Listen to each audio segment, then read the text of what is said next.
আমার কাছে আছে পৃথিবীর সবচেয়ে ভয়ঙ্কর এবং ক্ষতিকর পোকা এশিয়ান ফরেস্ট স্করপিয়ন।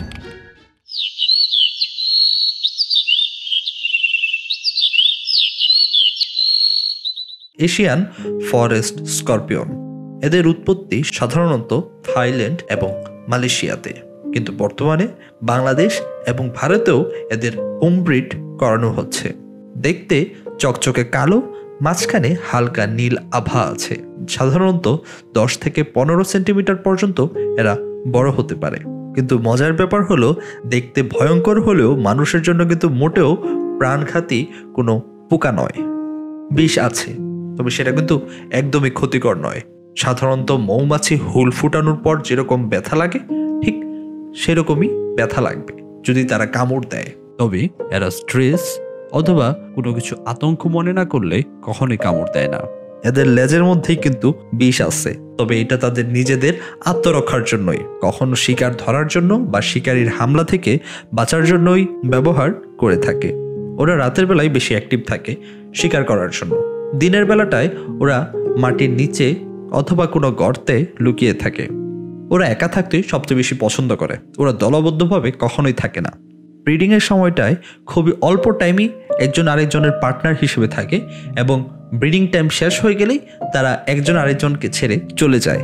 এদেরকে আপনি পেট হিসেবে আপনার বাসায় রাখতে পারেন। ওরা অন্ধকারে থাকতে খুব পছন্দ করে। আর মজার ব্যাপার হলো, ওদের গায়ে যখন ইউভি লাইট দেওয়া হয় তখন ওদের পুরো শরীর জ্বলজ্বলে সবুজ হয়ে যায়। স্করপিয়নদের চোখ থাকলেও এরা দেখে খুব কম, অনুভব করে অনেক বেশি। ওরা 8 থেকে 10 দিন না খেয়ে অনায়াসে থাকতে পারে। এরা সাধারণত সুপারওয়ার্ম বা মিলওয়ার্ম খেয়ে থাকে।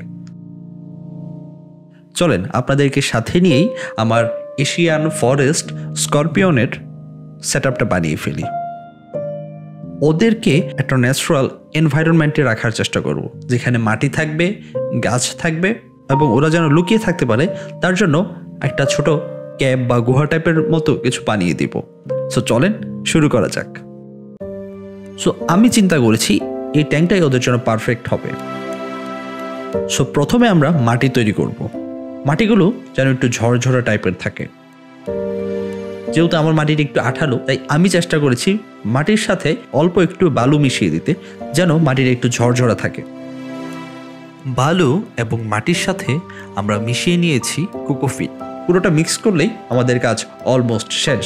আমরা সেটা ট্যাঙ্কের মধ্যে দিয়ে দিব এবং ট্যাঙ্কের মধ্যে দিয়ে 3 ইঞ্চি পর্যন্ত আমরা মাটি দিয়ে ভরাট করব এবং সমানভাবে সব দিকে মাটিটা ছড়িয়ে দিব এবং মাটির মধ্যে যেই কিছু দানার মতো আছে সেগুলো আমরা হাত দিয়ে একদম মিশিয়ে দিব।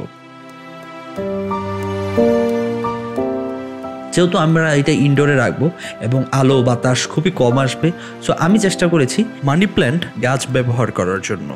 মানি প্ল্যান্ট গাছ কিন্তু যে কোনো জায়গায় পানি অথবা মাটির মধ্যে অতি দ্রুতই বড় হয়ে যায়। সো আমরা একটা মানি প্ল্যান্টকে কেটে কয়েক জায়গায় লাগিয়ে দিচ্ছি।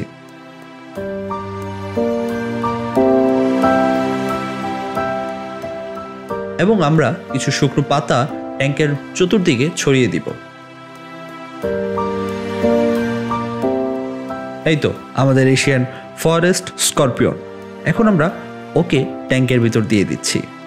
সো চলেন দর্শক আপনাদেরকে ফুল সেটআপটা দেখিয়ে নিয়ে আসি। সো এই হলো আমাদের সেটআপ।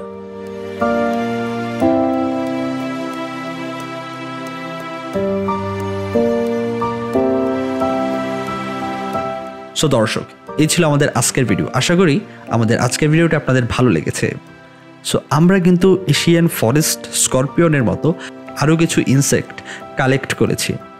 সো সেগুলো কিন্তু আপনাদেরকে সামনের ভিডিওতে অবশ্যই দেখাবো। সো দর্শক, ভিডিওটি ভালো লাগলে অবশ্যই আমাদের চ্যানেলে সাবস্ক্রাইব করবেন। আজকের ভিডিওর একটা টুইস্ট কি জানেন? এখন বাজে অলমোস্ট রাত 2টা। সো আজকের ভিডিও এই পর্যন্তই। আমার এখন ঘুমাতে হবে। সো সেই পর্যন্ত সবাই ভালো থাকবেন, সুস্থ থাকবেন। দেখা হচ্ছে পরবর্তী ভিডিওতে। আল্লাহ হাফেজ।